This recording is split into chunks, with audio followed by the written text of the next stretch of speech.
When love becomes possession, where does protection end and control begin? That question sits at the center of the case we're about to uncover. Not because of the reason that love can easily explain what happened, nor love can excuse what happened, but because the language around this case keeps returning to words that sound like devotion to one's family, togetherness, protection, passage, and sacrifice. And maybe this is what makes this case so disconcerting. Because sometimes the most dangerous forms of control do not announce themselves as hatred. Sometimes they borrow the language of love. Celebration, Florida was built to look like a place where nightmares stayed outside. The streets were polished, the houses were bright. The community carried the image of safety, order, and warmth. It was the kind of place where danger was supposed to feel distant, almost impossible. But in January 2020, officials entered one home in Celebration and found something that shattered that illusion completely. Inside the house were Megan Todt, their 13-year-old son, Alexander, and her 11-year-old son, Tyler, and their 4-year-old daughter, Zoe, and the family dog, Breezy. All of them devoid of life. The only person found alive inside the home was Megan's husband, Anthony Todt. At first, the story emerged sounded almost unreal. Anthony Todt reportedly told investigators that everyone needed to die so they could pass over to the other side together because the apocalypse was coming. It was this kind of detail that almost pulls attention away from the victims, something that makes the public focus on the strangeness of the explanation instead of the reality of the violence. But maybe the deepest horror of this case is not that Anthony Todt said the apocalypse was coming. Maybe the deeper horror is that, in his mind, the end of the world was not something happening outside the house. It was something he believed he had the right to bring inside it. And then, when the legal pressure mounted, the story changed. The man who initially confessed later claimed he was covering for Megan. He said she was the one who ended the lives of their children. He recast himself not as the destroyer of the family, but as the devastated husband, the failed protector, the man left behind. And this is where this case becomes more than a story about murder. It becomes a story about control. Control over life and death, and perhaps, even after death, control over the story itself. Because in some Familicide cases, the killer does not only take lives, he tries to take authorship of the meaning. This is the Todt Family Murders.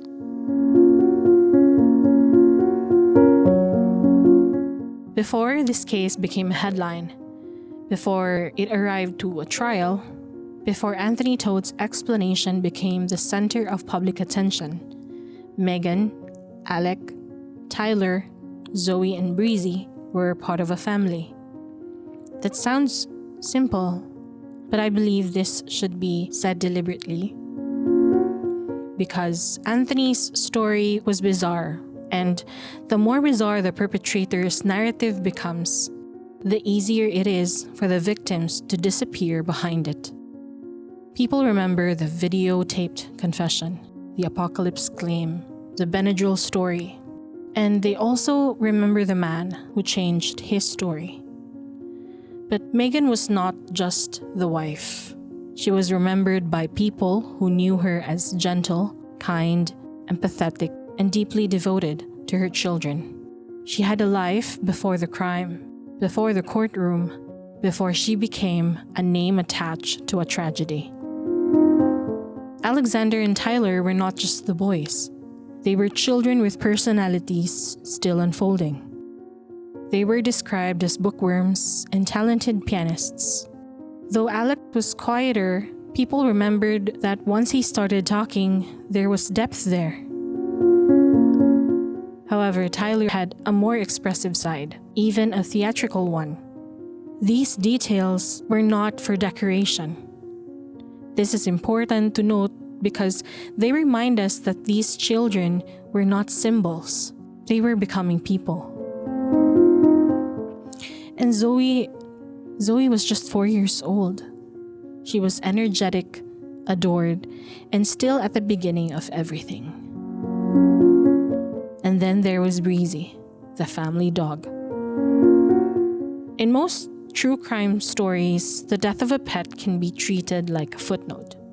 But in a family annihilation case, even that detail matters. Breezy was part of the household, or part of the daily rhythm of the Todt family, and most especially was part of that world that was destroyed. This is the first ethical responsibility of this episode. It is to remember that Anthony Todt is not the center of their humanity. He is part of their tragedy.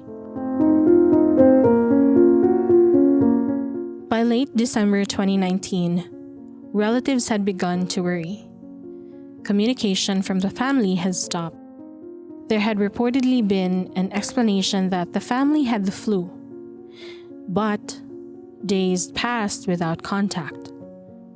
On December 29, a welfare check was requested.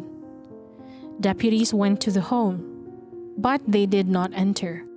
From the outside, they reportedly did not see anything suspicious enough to force entry. This information right here is kind of haunting, because the question would be not as simple as, could the police have saved them? Based on the timeline, the family may already have been dead by the time the welfare check happened. So, the deeper question is not only about one visit or this missed moment.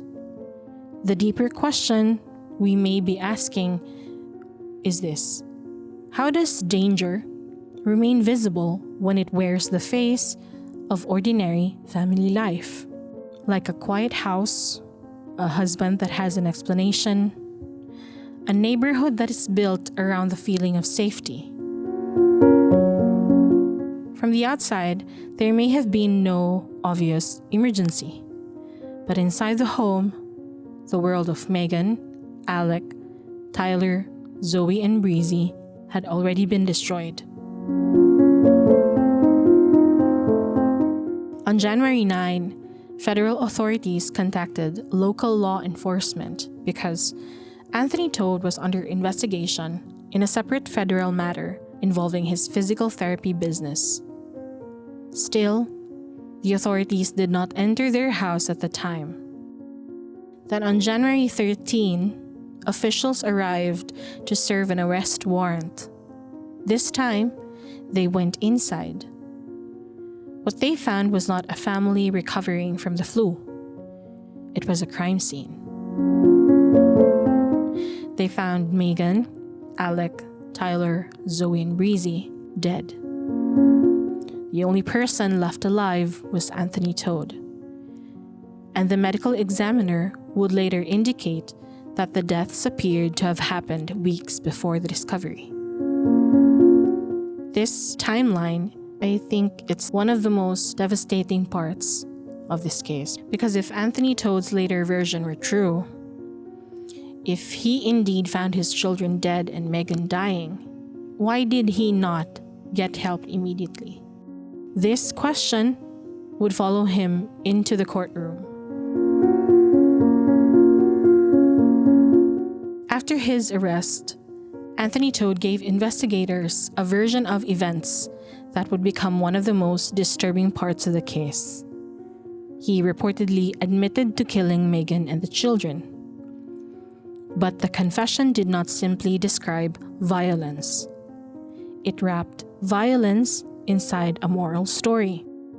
He described the family researching for ways to die together. He described the use of medicine and portrayed the failure of that method to work as expected. He also described suffocation and stabbing. He said the children were dead before Christmas. And also he placed those deaths inside a spiritual frame, that everyone needed to die so they could pass over together because the apocalypse was coming. This is the part of these kinds of cases that often captures public attention because it's strange, it's not normal, and it sounds horrifying and too cinematic in the worst possible way.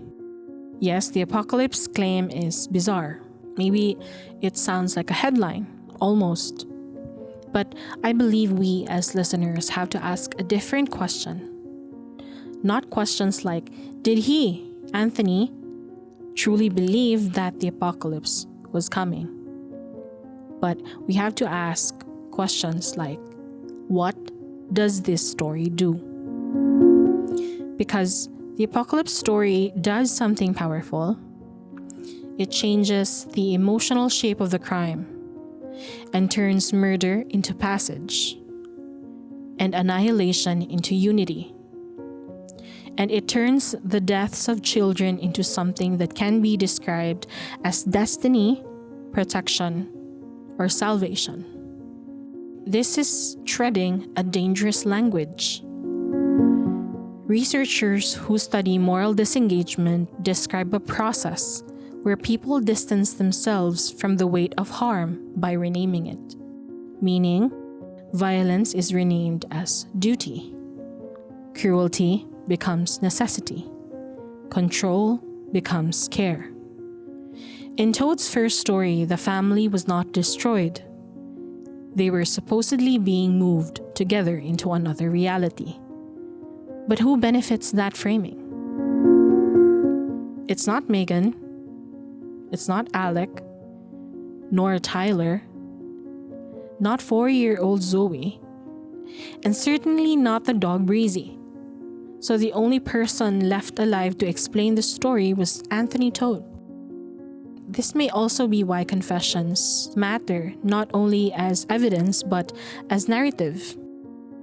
Because it was the first attempt to tell the world what the deaths meant. And as we have witnessed, Anthony was still central of it all. In this case, we cannot say it with certainty whether the apocalypse story was sincere belief, delusion, manipulation, or some mixture of the three. And maybe we'll never know. Because until Anthony Todt will tell us the truth, all of this will just be speculation and theories. However, I believe we can say this. The story transformed murder into something that sounded, in his telling, sounded like love. And that is precisely why it must be challenged. When officials finally entered the Todt home on January 13, 2020, they encountered a scene that investigators would later describe as deeply disturbing. Inside the residence, authorities found the bodies of Megan Todt, 13-year-old Alexander, 11-year-old Tyler, 4-year-old Zoe, and the family dog Breezy. According to court testimony and investigative reports, the victims were discovered in different areas of the home, with several of the bodies located together in an upstairs bedroom. The scene suggested that the deaths had not occurred recently. Detectives noted signs indicating that the victims had been dead for an extended period before they were found. And Anthony Todt was also inside the house. Unlike the rest of the family, he was alive. Officials found him in the residence when they arrived to serve the federal arrest connected to the separate investigation involving his physical therapy business. The contrast was impossible to ignore. 4 family members and the family dog were dead, while Anthony remained in the home weeks after investigators believed the killings occurred. That fact became one of the most significant pieces of circumstantial evidence in the case. This is because, regardless of which version of events Anthony Todt later offered, one reality never changed: that he stayed in the house with the bodies. However, the prosecution's case did not depend on the discovery scene alone. It also relied on Anthony Todt's recorded confession, forensic findings, toxicology results, and the timeline investigators reconstructed from witness statements and physical evidence. The medical examiner found that the cause of death was homicidal violence of unspecified means in association with diphenhydramine toxicity. Diphenhydramine is the active ingredient of Benadryl. So this finding mattered because Todt's confession included claims involving medication. The medical evidence did not reduce the deaths to one simple method, but it did show a disturbing overlap between what Todt described and what was found. The victims had toxic levels of diphenhydramine and were found to have died by homicidal violence of unspecified means in association with that toxicity. Todt's confession included claims involving medication, suffocation, and stabbing. But the exact fatal mechanism was not pinned down on the same way for every victim. The defense argued that the medical examiner could not determine whether the children had been suffocated or strangled, and that some injuries may have been inflicted after death. The confession, the Benadryl toxicity, the violent death findings, the timeline, and Anthony Todt's behavior after the deaths all reinforced the prosecution's case. Yet evidence tells only part of a story. The other part comes from the person left alive to explain what happened. So, what should we make of a man who first confessed in detail, only to later claim that someone else was responsible? And when the only other adult in the house can no longer speak for herself, whose version of events survive? Before the trial began, there was another important battle happening outside the story itself. It was not about whether the family were dead, nor it was about whether Anthony Todt had been found alive inside the home. It was about what the jury would be allowed to hear.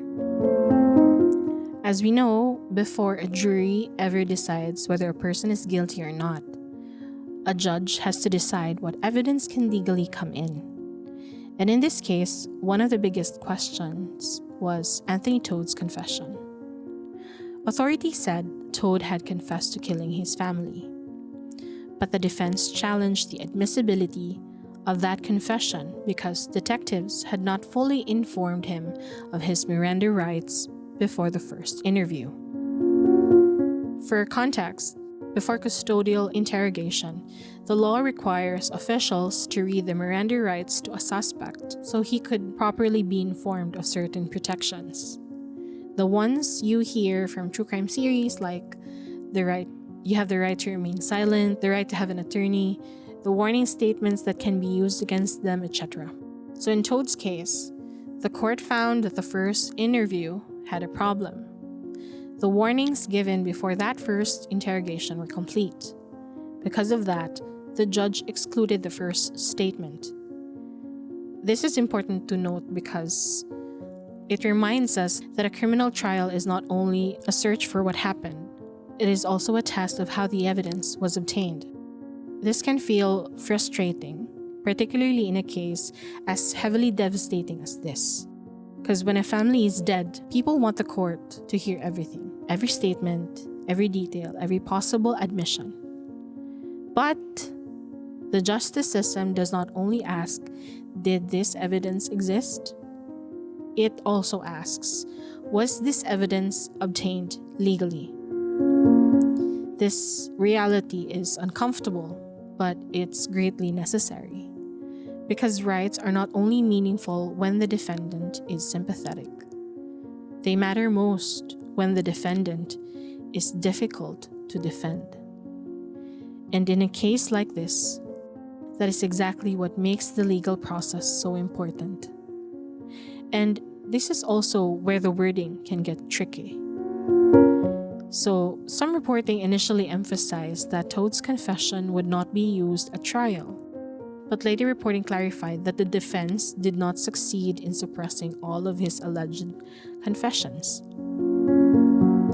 The first interview was excluded because of the incomplete Miranda warning, but the later statements were allowed because Todt had been given complete Miranda warnings before those later interviews. So the jury did not simply hear a clean, uncomplicated confession story. They heard a case that was shaped by legal boundaries. Some statements were excluded, others were allowed. And it is important for us to point this out because it shows the difference between evidence as raw information and evidence as something that a jury is legally permitted to consider. And there was another boundary. The state also asked the court to exclude references to Todt's mental health, diminished capacity, suicidal thoughts, or mental conditions unless the court later determined those issues were relevant. The prosecution argued that those references could mislead the jury. The defense, on the other hand, argued that they connected to the theory of the case.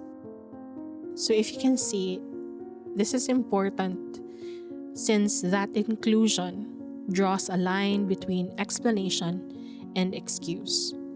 A person's mental state may matter in understanding behavior, but in court, not every mental health reference is automatically relevant. So in the case of considering the person's mental state, the legal question is narrower. Would it help the jury decide facts, or would it distract them from evidence? Medications, however, were allowed to be discussed. That included the fact that when agents arrested Todt, they said he told them he had taken Benadryl. This is an important element of the case because diphenhydramine, the active ingredient of Benadryl, also appeared in the medical findings connected to the victims. Autopsy findings added another layer. Reports show that Megan and the two other children had sharp force injuries to their abdomens, while Zoe, the youngest child, had no physical signs of trauma. The relevance of these findings is evidentiary, and it reminds us why the exact manner of death was contested, and why the medical examiner's language remained careful. Homicidal violence of unspecified means in association with diphenhydramine toxicity. So before the jury heard the full battle between Anthony Todt's first story and his later version blaming Megan, the court had already narrowed the frame that not every statement would come in, and not every mental health claim would be allowed. Also, not every disturbing fact would be treated the same way. It is imperative because trials are built not on horror, but on admissible evidence.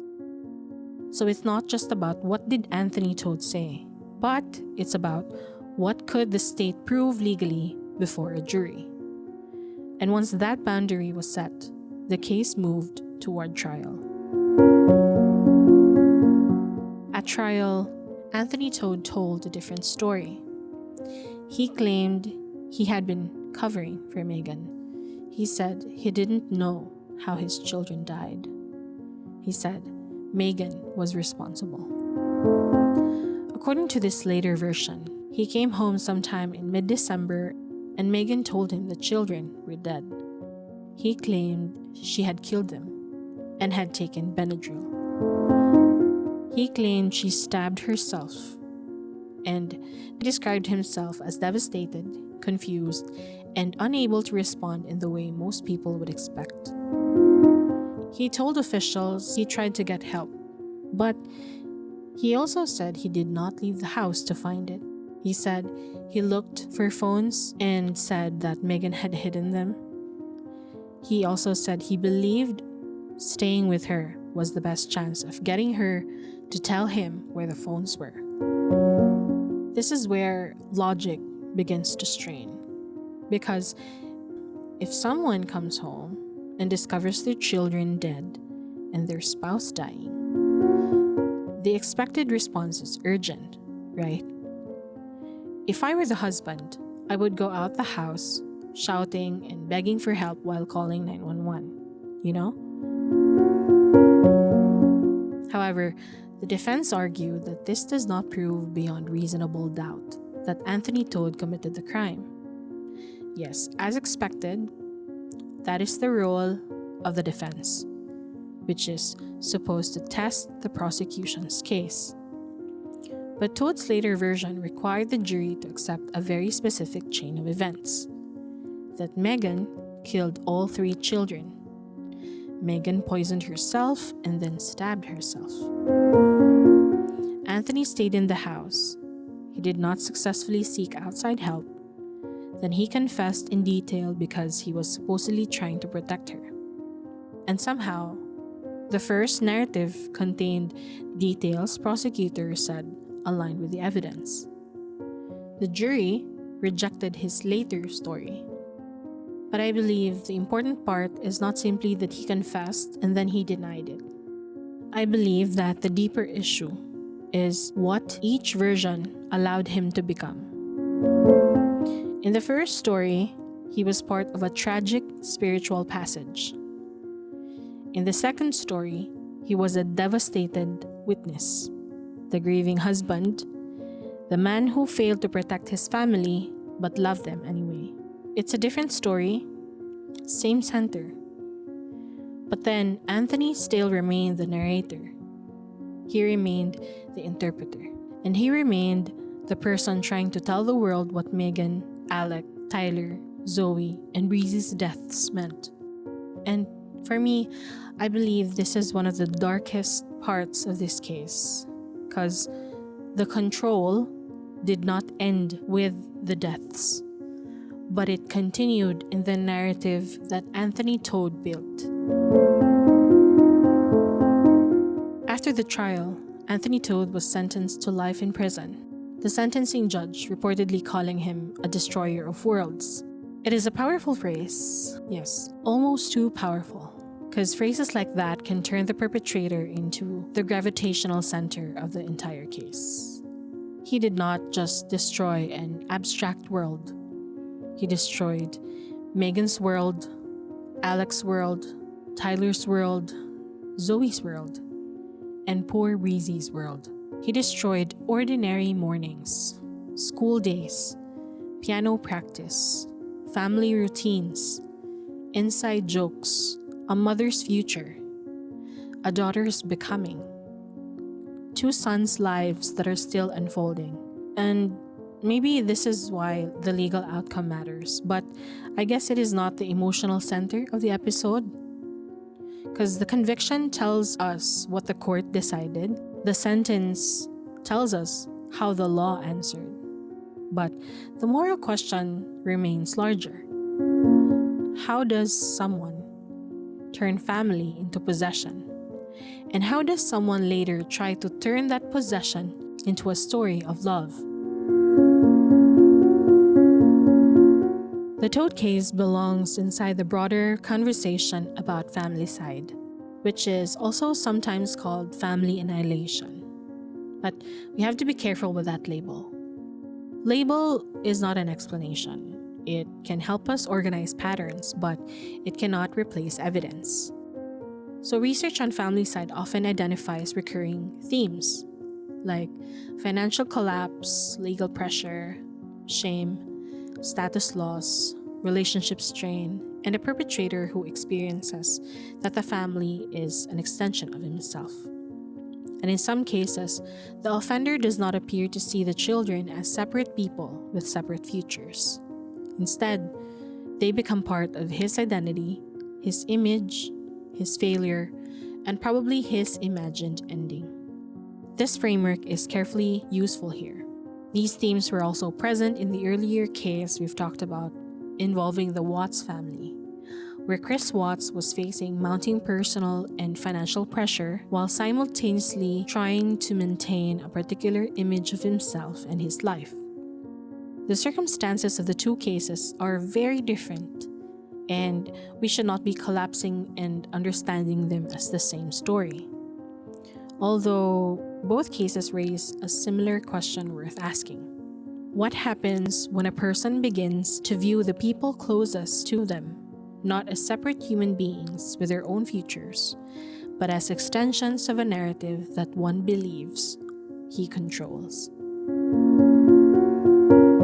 In the Todt case, Anthony Todt was reportedly facing significant financial difficulties. He was under federal investigation connected to his physical therapy business, and that there were reports of legal pressure and possible eviction. So what I'm saying is, financial pressure does not cause familicide itself, nor falling into debt does not make a person kill. Legal trouble does not automatically become violence.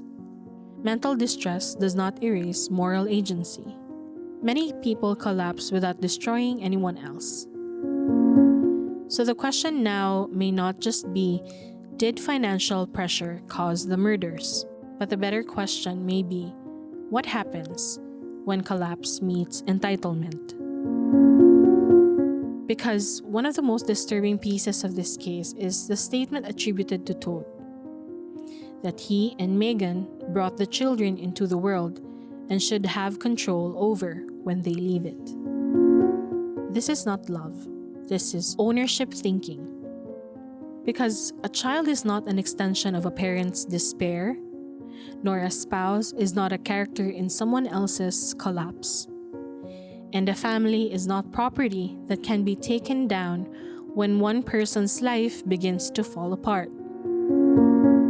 This is where coercive control becomes an important lens. Though, we have to avoid overstating what the evidence proves, because we don't have enough information to reconstruct every private dynamic inside the Todt marriage. But we can examine control themes. We can examine the way his language positioned the family as a unit he could decide for. The way his later story placed blame onto Megan after she could no longer speak for herself. But we can determine the control themes that appear in the evidence and in Todt's narratives, such as the claim of deciding when the children should die, the attempt to frame murder as protection, the later attempt to shift blame to Megan, and the repeated positioning of himself as the person who could explain what everyone else supposedly wanted. That pattern resembles what researchers describe in self-preserving family annihilators. The family is destroyed not because they are hated as individuals, but because they fused with the other person's collapsing identity. In that logic, the family does not get to survive separately. If he falls, they fall. If his world ends, their world must end too. I think that's one pattern. It's not just madness alone, nor a money problem or a religion problem. It's the collapse of the self, joined with the belief that others must collapse with it. There is also a systemic layer to this case. The December welfare check raises a difficult question, but it would be irresponsible to turn it into a simple accusation because the family may already have been dead by that time, and officers may not have had enough visible cause to enter the Todt home. And we cannot pretend the system had perfect information when it did not. But we can ask another question. Why is private danger so hard to see? And when can the system reasonably decide it should enter a home when there are no visible signs that anything is wrong? The home is supposed to be the safest place in the world. But for many victims, home is exactly where danger has the most privacy. A family can appear normal from the outside. A father can appear functional. A house can look quiet and a neighborhood can look safe. And behind the door, the truth can be completely different. This is not only about law enforcement or protocols. It is about how society understands family violence. We often imagine danger as something external, like a stranger. intruder, or a threat from the outside. But Familicide destroys that assumption. We've seen that in the Kabading and the Watts family murders. It forces us to face the possibility that the person who belongs inside the family can also be the person destroying it. This is why welfare checks, family concern, community awareness, and institutional thresholds matter. It's not that they can prevent every tragedy, but because danger often becomes visible only after people take small signals seriously, like unusual silence, isolation, sudden explanations, financial collapse, legal pressure, and a family that suddenly disappears from contact. Although I would say that none of these automatically mean violence, but together they can form a pattern worth noticing.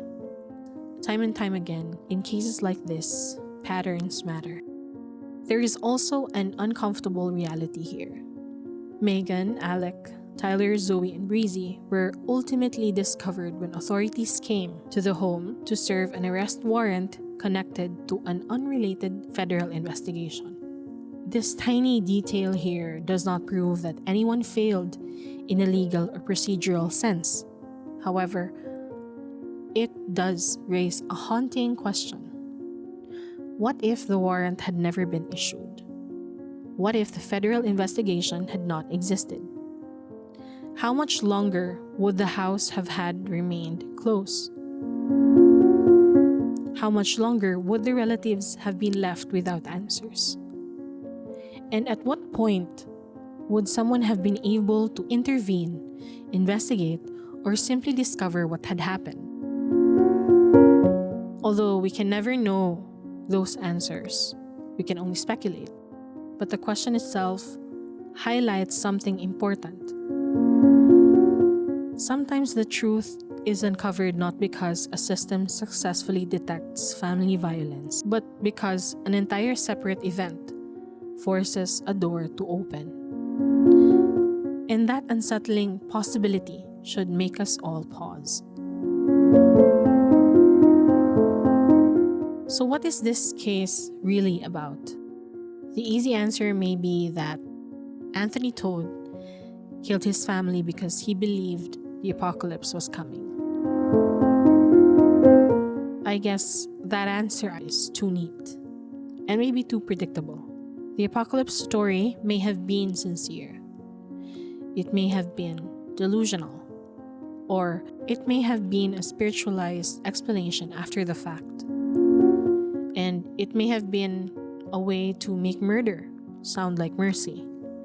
And whether it's part belief, part excuse, or part self-preservation, I don't know. And maybe we'll never know completely.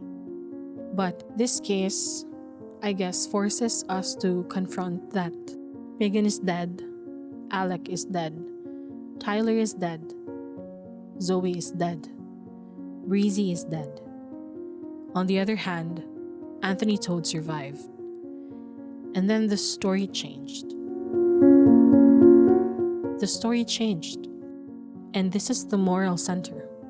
Because when he later blamed Megan, he was not only denying his own responsibility, he was shifting the burden onto someone who could no longer answer or defend herself. He was turning a dead woman into the author of a crime for which he had already given a detailed confirmation. And that is why this case is not only about violence that ended lives. It is also about narrative violence. The first violence ended lives. The second tried to control meaning. In his first version, Todt framed the deaths as a passage. In his second version, he framed himself as a devastated witness. Both versions positioned him at the center. Both versions asked the world to understand him. And both versions risked pushing the victims into the background. And And that is why we should return to them. Megan, Alek, Tyler, Zoe, Breezy. Not as evidence or symbols, and most especially not as shadows in Anthony Todt's story, but as lives that should have continued. Maybe the most frightening part of the Todt case is not the apocalypse story. Maybe it is about how familiar the language of control can sound when it wears the mask of love. We brought them into this world. We should decide when they leave it. I was protecting her. I wanted to be with them. But love does not erase another person's right to live. Protection does not require silence. And family is not ownership. At sentencing, Anthony Todt was called a destroyer of worlds. And yes, that phrase captures something true. But the world he destroyed was not his alone. It belonged to Megan. It belonged to Alek. It belonged to Tyler, to Zoe, and even to Breezy. And before that world was destroyed, it had ordinary light in it. Megan was remembered as a devoted and loving mother, someone kind-hearted, someone who easily smiled, someone who, according to a college friend, seemed to have the world at her fingertips, but remained humble. She was not just the wife in a murder case. She was a woman people remembered with warmth. Alek and Tyler were not just names in a court file. They were bookworms. They were talented pianists. Alek was the quieter one, but people remembered that once he started talking, there was so much there. On the other hand, Tyler had a different brightness. He was expressive, theatrical, and full of presence. And Zoe was 4 years old. 4. Energetic, adored, still starting her own life. That sentence is hard to sit with now. Because if there is one thing this case forces us to face, is that the appearance of love is not always proof of safety. A smiling photo cannot tell us what power looks like behind closed doors. A public comment cannot tell us what the control sounds like in private. A family image cannot protect the people inside it. And maybe that is why the people who knew them worried they would become forgotten. Not because the case would disappear, but because the victims might disappear inside the spectacle of the case. Inside the confession, the apocalypse claim, the trial. Inside the man who kept changing the story. So we should bring the focus back to Megan, who should have had more years to love her children. To Alek, who should have had more books to read, more music to play, more conversations to grow into. To Tyler, who should have had more roles to perform, more stages to find, more life to fill with that expressive brightness.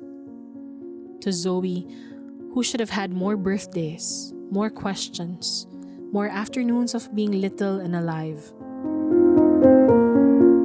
And to Breezy, part of the family rhythm that was also taken. The world did not end for the Todt family because of an apocalypse. Someone ended it for them. And maybe the question this case leaves behind is this.